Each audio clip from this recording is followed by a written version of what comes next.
سلامونه ملګرو، زه ورور هغه یم او تاسو ته د یوې نوې ویډیو سره راغلی یم. د سرو ډبرو سپېڅلی غر. ملګرو، د استرالیا د زړه په شمالي سیمه کې د پراخې دښتې په منځ کې یوازې ولاړ دی چې د ایرز راک په نوم هم پیژندل کیږي. دا لوی ډبرین غر 348 متره لوړوالی لري او شاوخوا 9 کیلومتره پراخوالی لري.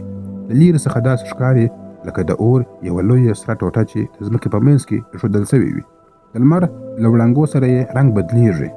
سهار زرین وي، غرمه ژور سور وي او ماښام نارنجي ته نږدې سي.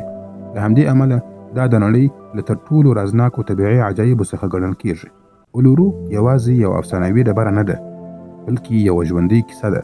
د دې سیمې قبایلي خلک دا غر سپېڅلی ګڼي. د هغوی د باور له مخې دا غر د لرغونو روحونو پیداوار دی او د ځمکې د پیدایښت کیسې پکښې کې نغښتې دي. د اولورو د غارونو پر دیوالونو کیندل سوي انځورګري زرګونه کاله پخوانۍ دي. په دې انځورونو کې ښکارچیان، حیوانات او مذهبي مراسم انځور سوي دي چې دا ښیي دا غر د انسان او کلتور لپاره څومره مهم دی.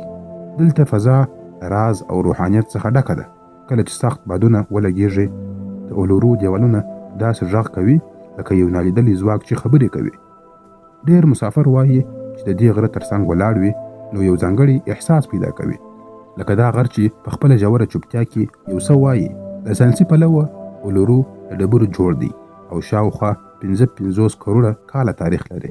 ساینسپوهان باور لري چې دا غر یو وخت د سمندر لاندې و او ورو ورو د ځمکې له قشر څخه پورته سو. نن دا یوازینی غر دا ثابتوي چې د ځمکې ځواکونه څنګه په میلیونونو کلونو کې بڼه بدلوي. د سیلانیانو لپاره د اولورو لیدل د یو زیارت په شان تجربه ده.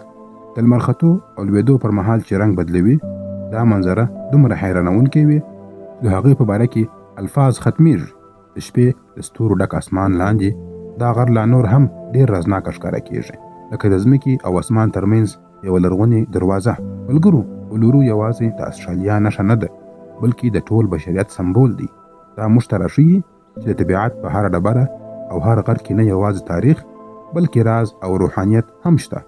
د اولورو شتون انسان ته دا ور په یادوي چې زموږ تمدن هر څومره پرمختګ وکړي، د ځمکې رښتینی ځواک او راز به تل زموږ د واک څخه پورته خبروي. خپل نظرونه مو په کمنټ کې راسره شریک کړئ. که مو ویډیو خوښه سوې وي، ویډیو لایک او شیر کړئ. زموږ یوټیوب چینل هم سبسکرایب کړئ. تر بلې ویډیو پورې مو الله مل شه. مننه.